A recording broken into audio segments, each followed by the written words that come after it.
Hello all. So today we are continuing our conversation in chapter 1. This is part 2. And here we're talking more about the historic facilities and events in America, more modern day events. So here we go.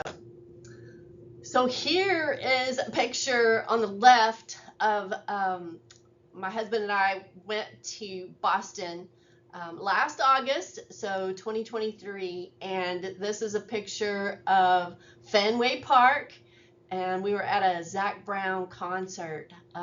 Just awesome to be at Fenway Park and for a concert, no less. And then the picture on the right is from the text, and you can see it's from Fenway Park and just shows all of Boston area. It's just beautiful. And there you see a picture of us at the concert. Anyway, Fenway Park is the oldest remaining venue for professional team sports, and they just went through a renovation in this last year. So a lot of stuff has changed since I was there. It's located in Boston, Massachusetts, and it holds the distinction of being the oldest remaining major league stadium in the United States. Fenway Park officially opened its doors in 1912 and has been home to several professional teams throughout its history. And so since its opening in 1912, Fenway Park has been the home of the Boston Red Sox, one of Major League Baseball's most iconic and storied teams. The park is famous for its unique features, including the Green Monster, the tall left field wall, which has become a symbol of the park. And so Fenway has seen multiple World Series championships, with the team enjoying a deep connection to the stadium and Boston's baseball legacy. While Fenway is most known for being the home of the Red Sox, it has also been home to several other professional teams over the years. The Boston Braves, another major league team, played at Fenway Park from 1914 to 1915. They eventually moved to a new stadium in 1915, but they were part of Fenway's early history. The Boston Redskins played at Fenway Park from 1933 to 1936 before relocating to Washington, D.C., where they became the Washington Redskins and now known as the Washington Commanders football team. The Boston Shamrocks are part of the American Football League, AFL, and they played at Fenway Park in 1940. Their team was short-lived and didn't continue beyond that year. Then you had the Boston Yanks that played in the NFL at Fenway Park from 1944 to 1948. Who would have thought football in a baseball stadium? The Boston Patriots, an AFL league team which became the New England Patriots, played at Fenway Park from 1963 to 1968 before they moved to a new stadium. And then the Boston Beacons, an NASL or North American Soccer League, played at Fenway Park in 1968. Fenway Park has remained a beloved and enduring symbol of Boston sports culture. It has witnessed countless historic moments, from thrilling baseball games to football and soccer events, and it stands as a reminder of the city's long-standing connection to professional sports. It is also known for, again, its distinctive architectural features such as the Green Monster, the manual scoreboard, and its small seating capacity, which gives it more of an intimate feel. These features continue to make it a unique venue in the sports world. Despite the passage of time, Fenway Park has been carefully preserved and remains a working venue for the Boston Red Sox. Has undergone various renovations while keeping its historical integrity intact. And so Fenway Park, it's a historic sports venue that served as the home for various professional teams, but it's most renowned for the home of the Boston Red Sox, and has witnessed an evolution of professional sports in America and continues to be a key part of Boston's rich sports heritage. With its rich history and iconic features and cultural significance, it's a testament to the importance of preserving those sports venues as part of a city's identity and the legacy of professional team sports in the United States. Wrigley Field, one of the most iconic baseball stadiums in the United States, is located in Chicago, Illinois, and is home to the Chicago Cubs, one of Major League Baseball's most storied teams. The stadium originally opened as Wigham Park in 1914, serving as the home for the Chicago Whales of the Federal League before being acquired by the Cubs. Wrigley Field was constructed as a single-deck grandstand using a combination of steel and concrete, which was relatively modern for its time. This design created a compact and intimate atmosphere for fans, making it one of the most unique and cherished venues in baseball. After a change in ownership and the venue being renamed Wrigley Field in honor of William Wrigley Jr., the owner of the Cubs at that time, significant renovations were made, including the addition of an upper deck in 1927, expanding the stadium's seating capacity. And one of the most distinctive aspects of Wrigley Field's early history was its commitment to day baseball. The stadium became famous for its games being played only during the day, a tradition that was deeply tied to the romanticized era of baseball before the widespread adoption of night games. For many years, Wrigley Field held out against the trend of installing field lights for night games. This decision made it the last Major League Baseball stadium to still play its games exclusively during daylight hours. After years of holding on to the tradition of day baseball, Wrigley Field finally played its first night game in 1988. The game marked the end of an era, and many fans were emotional about the shift as it represented the end of its unique chapter in baseball history. Wrigley Field is a symbol of baseball's history and tradition with its ivy-covered outfield walls, manual scoreboard, and classic architecture. The venue has witnessed numerous historic moments and has served as a backdrop for countless unforgettable games. Beyond the games, Wrigley Field is a beloved institution in Chicago. It holds a special place in the hearts of Cub fans and has been the site of generations of memories, as well as an important part of the city's cultural fabric. Soldier Field is one of the most historically significant and architecturally unique stadiums in the United States. And so with that, it is located in Chicago, Illinois, and is best known as the home of the Chicago Bears, the city's NFL team. Soldier Field officially opened in 1926 with an initial seating capacity of 100,000, making it one of the largest stadiums in the country at the time.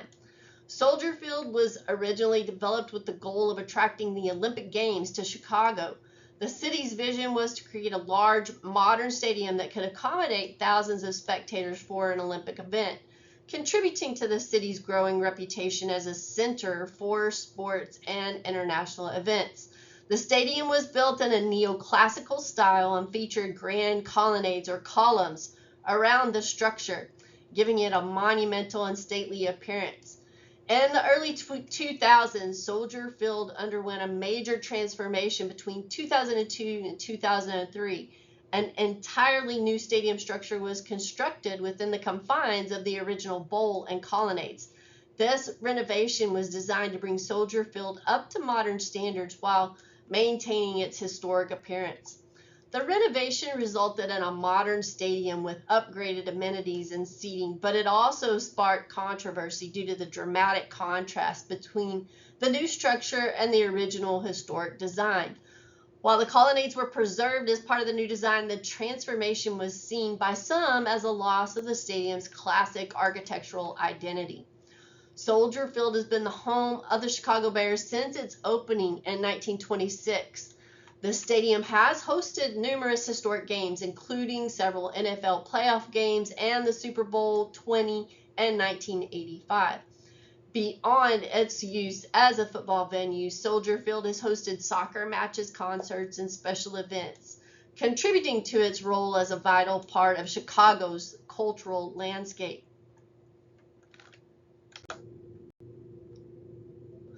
And so now we'll talk a little bit more about the development of sport facilities in the United States specifically. Here we'll look at how sport venues, particularly in professional baseball and football, have evolved over time. From rudimentary enclosures in the 19th century to state-of-the-art multi-purpose stadiums today. And so we begin in the mid-19th century during stage 1 of professional sport facility development, which ran from 1850 to 1884.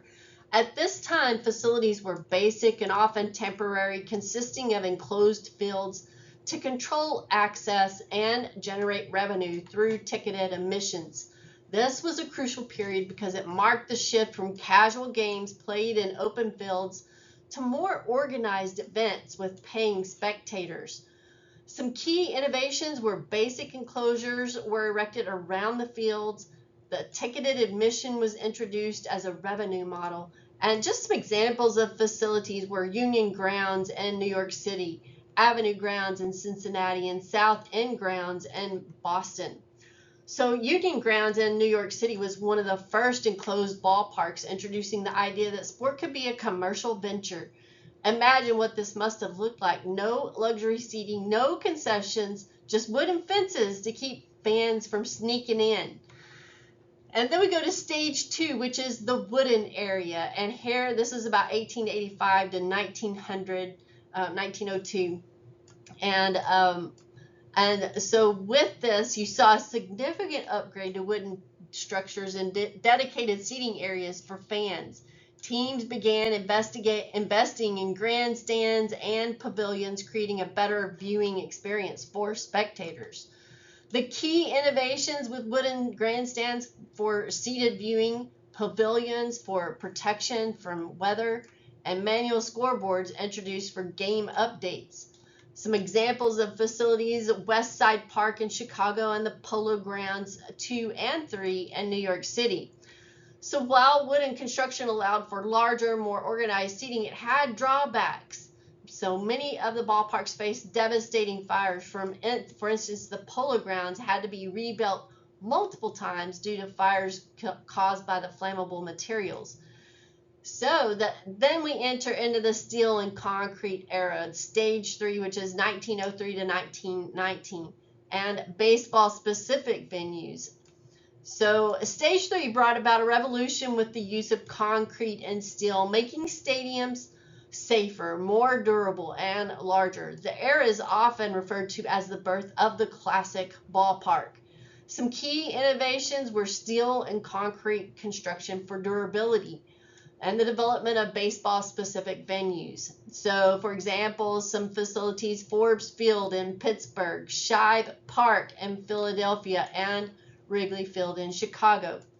Wrigley Field, still in use today, was built during this era and symbolizes the charm of the early 20th century ballparks. These venues were often located in urban centers and embedded themselves in the identity of their cities. Now, stage 4 marked the modernization of stadiums with major renovations and aimed at improving the fan experience. This period also saw the introduction of electric scoreboards and stadium lighting, allowing for night games, a game changer for attendance and broadcast potential. Some key innovations were added seating and restrooms and concessions, the installation of lights for evening games, and multiple seating decks to increase capacity. Some examples of stadiums: Yankee Stadium in New York City, Memorial Stadium in Ballpark, and Los Angeles Memorial Coliseum. So, and then we go into stage 5, which saw the rise of multiple multi-purpose stadiums designed to host both football and baseball games. This era also introduced artificial turf, domes, and larger seating capacities to meet growing fan demands. The key innovations were multi-purpose stadiums and artificial turf for durability and versatility, and then the dome structures for climate control. Some examples of facilities are the Astrodome in Houston, which was the first dome stadium, Three Rivers Stadium in Pittsburgh, and Riverfront Stadium in Cincinnati. So while multi-purpose stadiums were cost-effective, many argued they lacked the charm of earlier baseball-specific venues. And then the contemporary era, stage 6. It brings us to the present, where stadiums are as much about entertainment and luxury as they are about sports. Facilities now include luxury boxes, premium club seating, retractable roofs, and retro designs that combine modern amenities with nostalgic aesthetics. So the key innovations were luxury boxes and premium seating, the retractable roofs for all-weather play, and retro designs that honor traditional baseball aesthetics. So some examples of facilities are Oriole Park at Camden Yards in Baltimore, AT&T Stadium in Arlington, and Miller Park in Milwaukee. Stadiums today are designed to be entertainment hubs. So how do you think features like luxury seating and tech advancements impact the business of sport? Here we'll talk about the stages of development of college football stadiums. So in stage 1 from 1869 to 1902, it marks the earliest phase of college football stadiums. Facilities during this period featured wooden bleachers for seating, simple enclosures like fences and walls to control access and define the playing area. Some examples of facilities would be College Field Rutgers that you see here on the upper left, Yale Field, Camp Randall Field in Wisconsin. These basic structures served as an emerging sport but lacked durability or amenities for large crowds. During stage 2 from 1903 to 1929, there was reinforced concrete and steel transformed stadium construction. This allowed for larger, safer venues with added amenities like press areas and parking. So examples of facilities would be Harvard Stadium and the Yale Bowl, and then the Rose Bowl of Pasadena that you see here in the center upper picture. Harvard Stadium, for example, became the first concrete stadium in the United States, setting a new standard for durability and capacity. Stage 3 saw significant technological advancements, including press boxes for media coverage, radio broadcast to expand the audience, and stadium lighting allowing for night games, and improved concessions, restrooms, and electronic scoreboards for fans. So there we had Notre Dame Stadium, Amon Carter Stadium that you see there on the upper right-hand corner at TCU, and Memorial Stadium in Clemson. Radio broadcast connected fans to their favorite teams like never before, helping college football grow nationwide. Now, stage 4, spanning from 1946 to 1984, introduced innovations driven by the rise of television. So large scoreboards for better visibility and artificial turf to accommodate play and reduced field maintenance, and president's boxes for premium seating. Some examples are Doak Campbell Stadium at FSU, Aloha Stadium, and Carrier Dome in Syracuse. Here you see it's the lower left, Doak Campbell Stadium. Television broadcasts brought college football to living rooms across America, transforming the sport into a national spectacle. And finally, stage 5 from 1985 to 2014 marks the modern era of stadium design. Facilities now include luxury suites and club seating for high-end fans, video boards for enhanced visuals, disability seating for accessibility, and complete stadium reconstructions for a better fan experience. Some examples are Papa John's Cardinal Stadium in Louisville, TCF Bank Stadium in Minnesota, and McLean Stadium at Baylor that you see here on the lower right-hand corner. These advancements reflect how stadiums are now multi-purpose hubs focused on fan comfort and entertainment. So here we're going to transition into the history of some key sport events. The creation of the modern Olympic Games is largely credited to Pierre de Coubertin, a French educator and sports enthusiast. Coubertin's vision was to create an international sports competition to promote peace, mutual understanding, and camaraderie through athletic achievement. He was influenced by ancient Greek traditions and his desire to revive the spirit of competition. Coubertin proposed the idea of the modern Olympics in the late 19th century. His goal was not only to revive the ancient Greek tradition of the Olympics, but to bring nations together through sport in a peaceful, cooperative environment. The first modern Olympics were held in Athens, Greece in 1896, after a 1,500-year hiatus from the original ancient Greek games. The Games in Athens marked the beginning of a new era in international competition. 241 athletes, all men from 14 countries, participated in the first Olympic Games. The events were limited and focused mainly on athletics, gymnastics, swimming, and fencing. But this laid the groundwork for a much larger international supporting event. The Games were held at the Panathinaik Stadium, a historic site that was renovated for the occasion.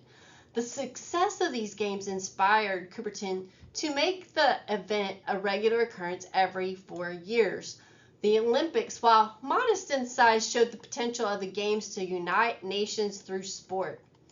Over the years, the Olympic Games have grown exponentially in terms of participation and global recognition. By the time the London 2012 Olympics were held, the Games had expanded dramatically. 10,568 athletes from 204 countries participated. The number of events also grew, with many more sports being added, such as basketball, volleyball, and new disciplines like snowboarding. The transformation from 241 athletes in 1896 to 10,568 athletes in 2012 highlights the Olympics' global appeal and the increasing accessibility and interest in international sport. The Olympic Games grew from a niche competition in Europe to the world's largest sporting event. The Winter Olympics were introduced much later, with the first Winter Olympics held in Chamonix, France in 1924. Now, the Winter Games featured events like skiing, ice skating, ice hockey, and bobsledding, catering to winter sports enthusiasts and expanding the scope of the Olympics even further.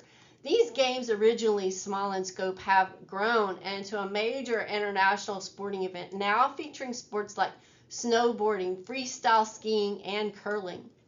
The rise of the Olympic Games is closely tied to the expansion of television coverage. As television became more widespread, the Olympic Games exposure to millions of viewers around the world. And the 1960 Rome Olympics were the first to be televised live, making the Games accessible to a global audience. With subsequent advancements in media technology, the Olympics have become an even bigger spectacle, with coverage in every corner of the world, increasing the Games' influence and popularity. The Games' mass appeal is reflected in the growing television viewership, with billions of people turning in every 4 years to watch the Summer and Winter Olympics. The Olympics have come to symbolize international unity, bringing nations together in a celebration of athleticism, culture, and cooperation. Hosting the Olympics has significant economic, cultural, and political implications for countries as well. It boosts tourism, national pride, and global stature. Cities bidding to host the Games often see substantial investments in infrastructure, which can have long-term benefits for the host country. The popularity of the Olympic Games has inspired the creation of many other large international sporting festivals. Events such as the FIFA World Cup, the Commonwealth Games, and the Pan American Games draw inspiration from the Olympic model, aiming to promote global sporting unity. The Olympics also serve as a platform for the introduction of new sports, as seen with the events like snowboarding and skateboarding, which were added to the Summer and Winter Games over the years. FIFA World Cup, one of the most watched and celebrated sports events in the world, was conceived by Jules Rimet, then president of the FIFA, or Fédération Internationale de Football Association, in the early 20th century. The first FIFA World Cup was held in 1930 in Uruguay, marking the beginning of what would become the most prestigious tournament in international football. Uruguay was chosen as the host country to celebrate the centenary of its independence and its victory in the 1924 and 1928 Olympic football tournaments. The inaugural tournament had 13 teams, and Uruguay emerged as the first World Cup champion, defeating Argentina in the final. The World Cup was held in 1934 and 1938 in Italy and France, respectively. These tournaments helped to establish the World Cup as an important international competition. However, due to World War II, the tournament was suspended in 1942 and 1946. The 1950 World Cup in Brazil marked a significant moment with the return of the competition after the war. Brazil won the tournament, and the event's success further cemented the World Cup's place as the most prestigious football tournament in the world. From 13 teams in 1930, the World Cup steadily expanded its reach, including more countries in each edition. By the 1998 World Cup in France, the tournament featured 32 teams from all over the globe, reflecting the growing appeal of football. The World Cup's global audience grew substantially with advancements in television technology. Each tournament is now broadcast to billions of viewers around the world, increasing the global footprint of the event. Now, the World Cup is not just a sporting event, it's a cultural phenomenon. Fans from every corner of the world unite to support their national teams, making the tournament an important event in global culture and national pride.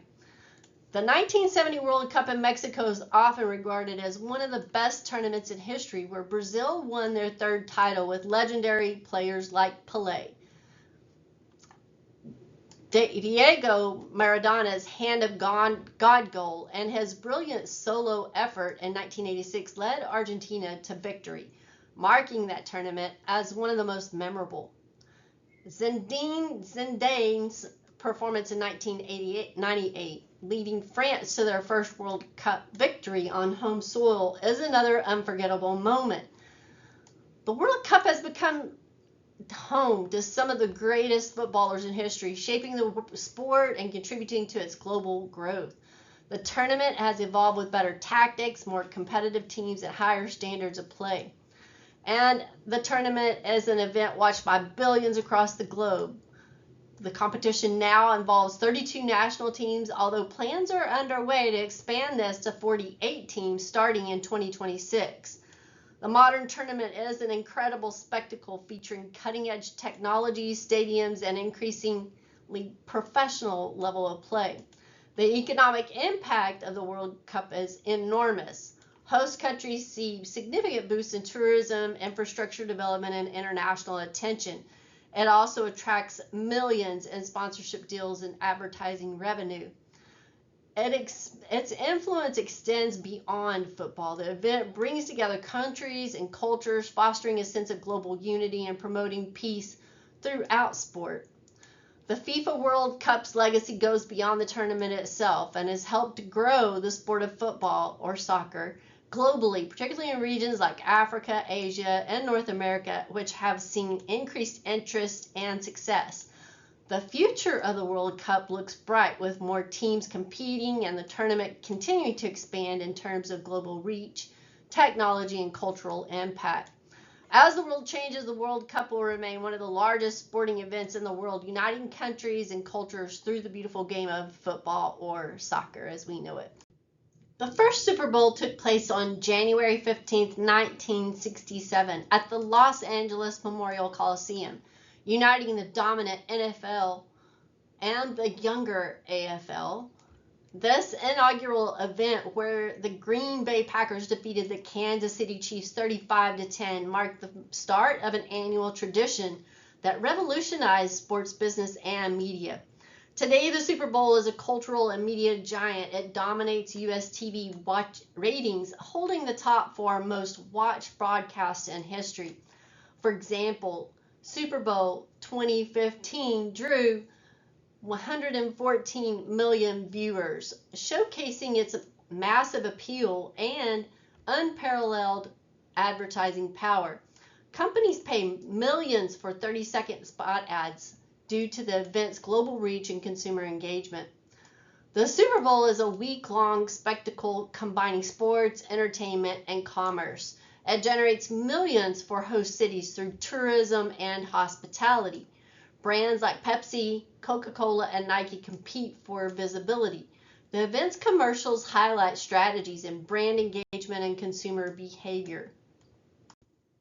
Place a attachment refers to the emotional bond people form with specific locations through experiences, memories, and emotions. In sport, this explains fans' deep connections to stadiums, cities, and events, enhancing their loyalty and overall experience.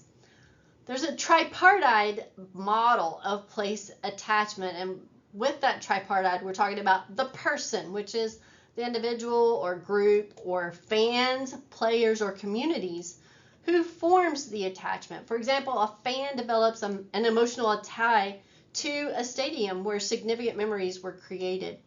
There's a process, the emotional elements, the nostalgia, pride, belonging that shape the bond. For fans, attending games, championships, or shared experiences fosters a love of place or topophilia. The place is the physical location, the stadium, the field, the city where the attachment is formed. These sites hold significance as places of memories, celebrations, and milestones. So sports venues like Wrigley Field or Madison Square Garden are more than just structures. They evoke powerful emotions and memories.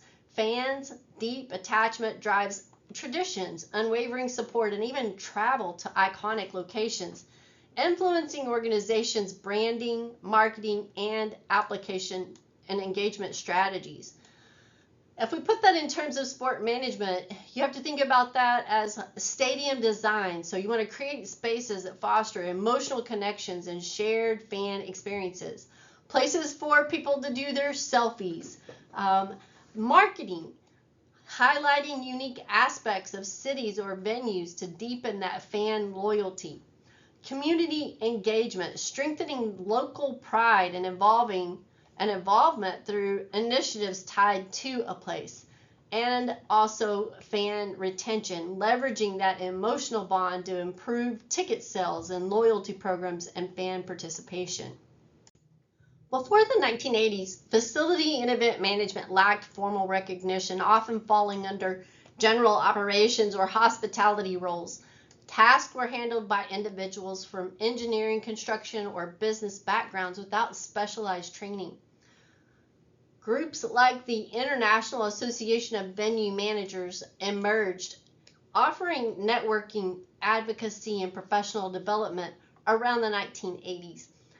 There were publications like trade journals that provided platforms to share best practices and industry standards and challenges. University programs, colleges began offering degree programs in facility, event, and sports management, formalizing education for the field as well. These evolved in the 1990s and 2000s, where facility and event management matured into a defined profession with key responsibilities. With communication, such as managing stakeholders and ensuring smooth event operations, emergency preparedness, developing contingency plans for safety and business continuity, and sustainability, implementing eco-friendly practices and meeting regulations, finance, budgeting, forecasting, and optimizing revenue streams, and human factors such as ensuring safety and accessibility and audience engagement. Guide leadership and strategy that work toward guiding teams and planning for long-term success. And operations and maintenance, managing the day-to-day systems like HVAC and sound and lighting, and project management, which we'll talk more about. Overseeing renovations and new construction and event logistics, quality control, ensuring top service standards and safety compliance, and real estate, handling leasing, property agreements, and long-term asset value. Of course, technology, utilizing tools like automated systems, event apps, and data analytics for efficiency. Facility and event management continues to evolve, driven by innovation, sustainability, and the demand for enhanced fan and attendee experiences. Professional organizations play a critical role in advancing the facility and event management industry through resources, networking, and professional development. One of those organizations is the International Facility Management Association, or IFMA. It was founded in 1980 and is a global leader in facility management. It does have certification programs that, of course, require training, webinars, and conferences as well. And its focus is more on best practices in operations, sustainability, and space management. It does have a global reach in which the support sectors like commercial, real estate, healthcare, education, and sports facilities. The International Association of Venue Managers, again, its focus is on venue and event management professionals in sports, entertainment, and hospitality. It also offers certifications and industry events like Venue Connect and policy advocacy. Its focus area is more on venue operations, sustainability, safety, and customer service. Then you have the Stadium Managers Association, which manages sports stadiums and large event venues. They have annual conferences and discussions on operations, fan engagement, and safety. Their impact is enhancing operational efficiency and spectator experience across North America. The College Event and Facility Management Association, its focus is on facility and event management and higher education primarily. Its resources are for campus facility managers, educational programs, and the annual conference. And its main focus is supporting student life and academic events and campus athletics. The Association of Luxury Suite Directors it's focused on managing premium seating and luxury experiences in sports venues. Their key functions are networking and training and the conference and trade shows. Now their focus area is more on VIP client relations, suite sales, and enhancing premium fan experience. And then the National Center for Spectator Sports Safety and Security, or NCS4. And its focus is on, like I said, safety and training issues, security in sports venues, and on emergency preparedness. So really important. These organizations collectively shape industry standards, foster innovation, and enhance professional experience in facility and event management. Now we'll transition over into, I wanted to talk with you about the first assignment. Now this is one, it's not due until the end of the semester, but it does take time in working through. So this is a LinkedIn Learning assignment, and you want to make sure that as you go through that you create your profile under Texas A&M University, Corpus Christi. But this assignment, it's a module, if you will, in linked learning. And so you're going to be, it's event planning basics. It takes a total of 50 minutes. So it's small, short videos that are geared towards event management. And so with that, you will come out with a certification. It's a LinkedIn certification. There's also, I believe it's project management. But the topics will be on event planning, strategic planning, budgeting, venue selection, logistics, risk management, and post-event evaluation, which is so important with sport management. The LinkedIn profile is also, it helps to give you a professional online presence. So with this, you'll create a LinkedIn profile if you don't already have one. So you'll go to the LinkedIn, sign up for a free account. You want to make sure that you have a professional profile picture, of course, your name and headline. Now you can say a sport facility event manager or aspiring sport management student. Give a brief summary of your professional and academic background. It gives you, it's very intuitive, and it gives you information to add as you go. List your relevant skills and achievements. And so, you know, you can consider, if you've done a practicum to this point, you can consider some of that in with your relevant skills and achievements. And then complete the LinkedIn Learning modules. And you can see the different topics there. After completing the module, you'll download and submit your certificate of completion. And then you'll write a brief reflection addressing the following questions. What new knowledge or skills did you gain from the module? How do you see these skills applying to your career? and sport facility event management, or just sport management. What challenges did you encounter while completing the module? And then attach the certificate upon completion. You can also share it to your profile, your LinkedIn profile. And you can see the point breakdown here. And that is all that I have for you today. I look forward to talking with you again in chapter 2. You have a great day.